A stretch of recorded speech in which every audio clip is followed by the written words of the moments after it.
Well, it is, of course, the second day of the Dublin Racing Festival from Leopardstown today. It is the Irish Gold Cup. This, of course, has been a great race that long predates the Dublin Racing Festival, and it has produced some especially magical moments for Michael Hourigan. Down to the final fence, Doran's Pride on the stand side, jumps it well and leads Doonbell. They're a long way clear. Doran's Pride driven out by Richard Dunwoody, clear from Doonbell. Doran's Pride wins it in impressive fashion. He's answered his critics in style there.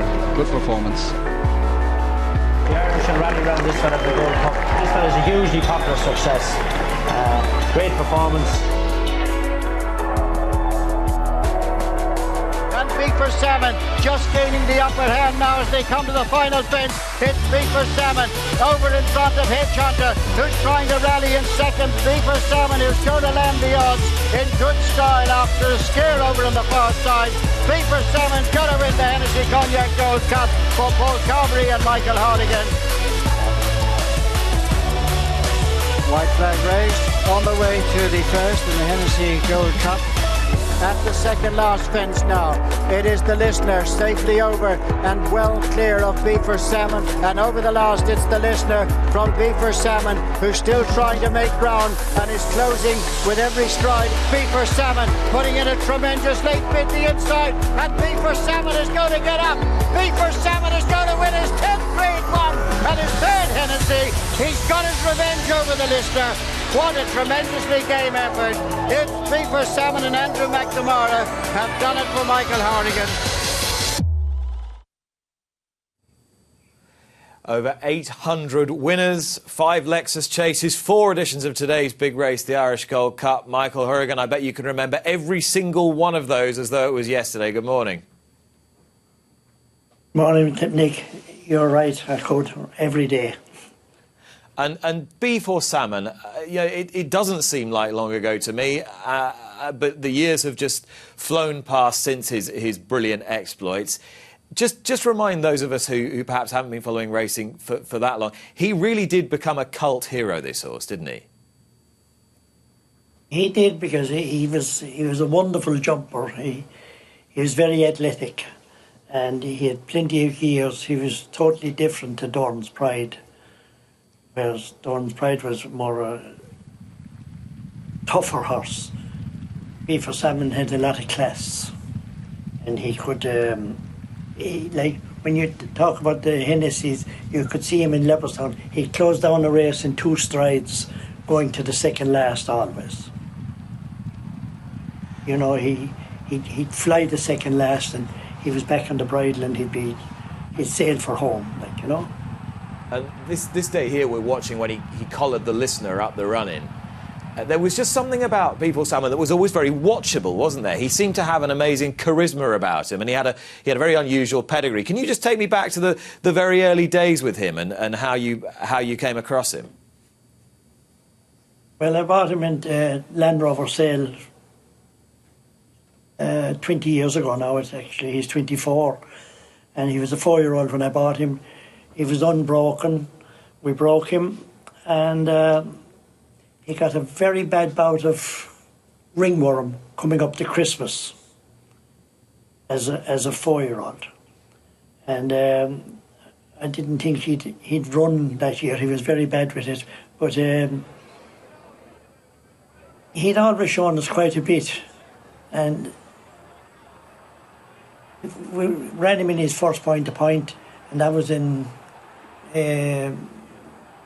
Dungarvan, and he fell after taking 2 strides after jumping the last, and he would have won, I suppose, on the day, but he took 2 strides, but he fell over, and he ran about 3 weeks later, a month later, then in Clonmel, and Davy Russell rode him, and he was actually passing the winning post when the second horse or the other horses were coming to the second last fence. That's how far he won. And it's kind of history after that with him, because it took him a while to win his hurl race. He fell in Limerick over hurls as well after taking a stride after the last. And then he won a hurl race in Gordon Park. And he didn't shine that well over hurls, but he was a brilliant jumper of fences. And I remember saying to Pat Keane, when he was a 6-year-old, I said, "You'll think I'm mad with what I'm going to do in the next few weeks." And I entered him in the Morris Isle as a novice. And I went to the Morris Isle chase in Clonmel. And sure, he bolted in. I think he beat, I can't remember what he beat, but there were quite a lot of good horses in the race. And then we went to, I think, Mallow, and he won again. And then we took on the Nicholson chase in Downryle, and war of attrition, they were all in it, and sure, he won again, and he won then in Leopardstown. Then he went back and he won the Hennessy. So he had shown plenty and he was doing plenty, but it might have been a mistake to go to Cheltenham as a novice. I should have probably taken him there and given him a run before Cheltenham, before the Gold Cup, you know. I remember it was always the thing every year, wasn't it? Would he able to translate his brilliant Irish form to Cheltenham? And it never quite happened for him. But your belief in him was completely unshakable each and every year. How did the horse change your life as a whole, Michael? I don't know, did he change my life that much? You'd be so busy trying to make ends meet, Nick, and it kind of all passed me by. It really passed me by because you'd be too busy working. And if you got one of those horses now, it would be totally different for me. But it's nearly unlikely to happen now at this stage of my life. But, I was fortunate enough to have those two very good horses. And you kind of, between them, they won 50 races. And I think Doran's Pride passed the winning post in front 34 times altogether. That is and utterly remarkable. Beef Or Salmon won 19. You know, so between them they won over 50 races, two horses. And not small races. They competed at the top level. And Doran's Pride himself was a brilliant hurdler as well as a top-class chaser. His win in the Stayers hurdle was so smooth and easy to watch and fluent, and you can't watch his performance in the Stayers hurdle without thinking of Shane Broderick and particularly all that you've done for his legacy subsequent to that. When they were in full flow that day, they were quite a partnership. Quite a partnership is right, and like there's it's still in my head when coming down the hill, which the commentators worked like, and look at Doran's Pride on the outside, like, you know, he was just cruising. But he was a wonderful horse. Like, he competed for 10 years at top level every year, and I think he won 8 or 9 times first time out every year. He won the Kerry National with Richard Dunwoody, carried 12 stone his first run of the season, and he carried 12 stone, and you know, he was just a super horse. He was an iron horse, really, like, you know. And as I say, you know, talked about Beef Or Salmon as a bit of a folk hero. This horse was as well. And did you feel that massively added significance after Shane's terrible injury? Did you feel the added significance of what Doran's Pride was doing after that? Yes, and it was a pity that Shane wasn't riding him, because Shane brought him most of the way, like, you know.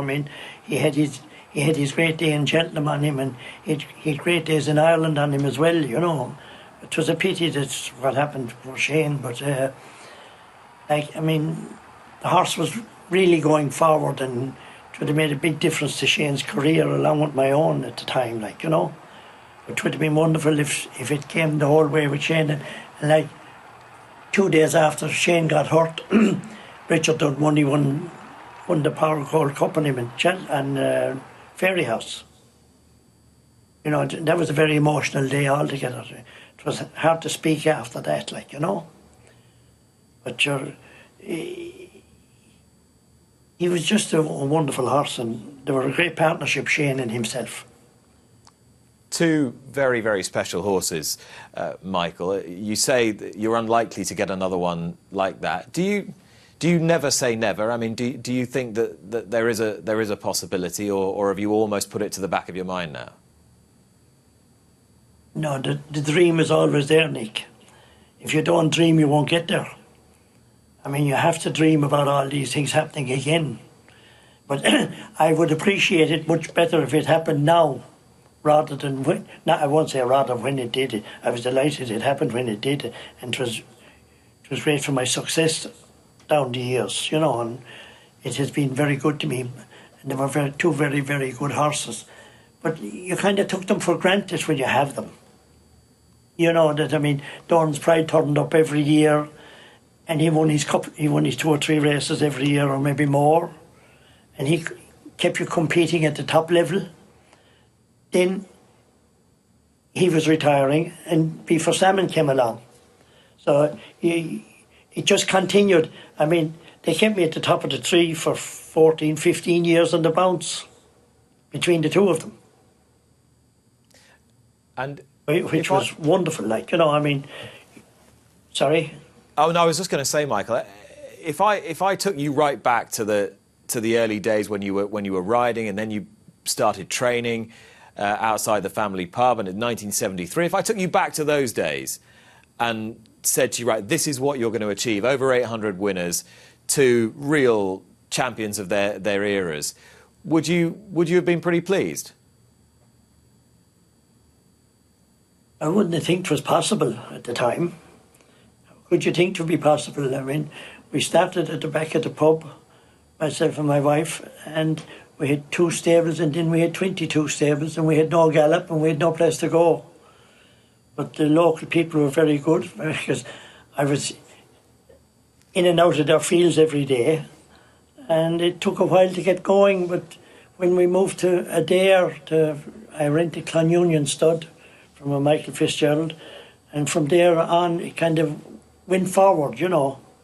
I mean, I couldn't continue at the back of the pub on the side of a street in Rathkeil when I had 20-odd horses, and trusting that I could go to a neighbour's field every morning and different fields every day, you know. But I mean, it was never in my mind that I'd have 2 horses like those.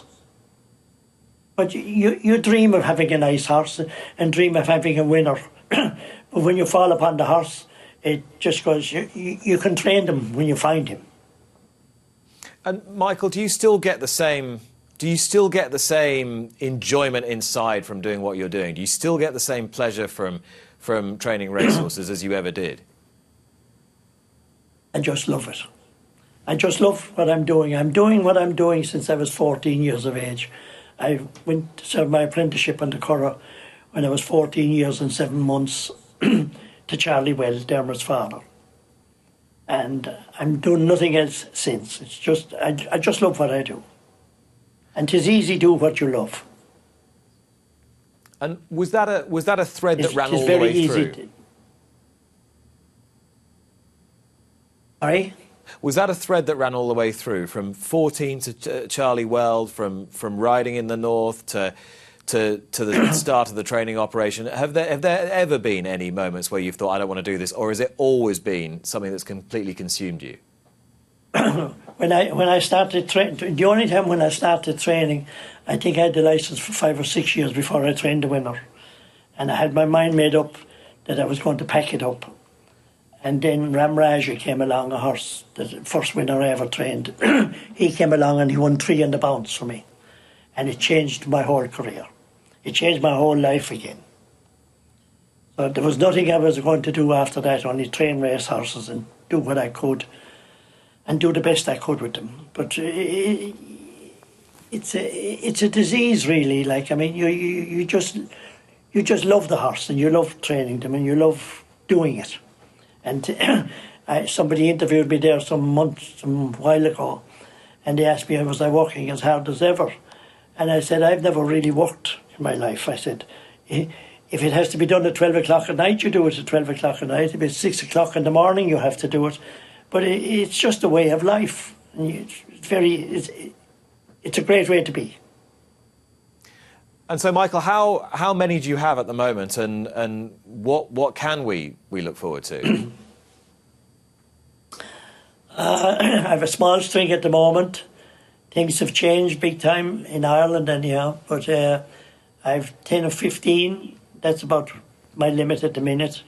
I have a few nice young horses to come along, and you're just dreaming you might find a Beef Or Salmon or a Doran's Pride or a High Cly or a Tropical Lake.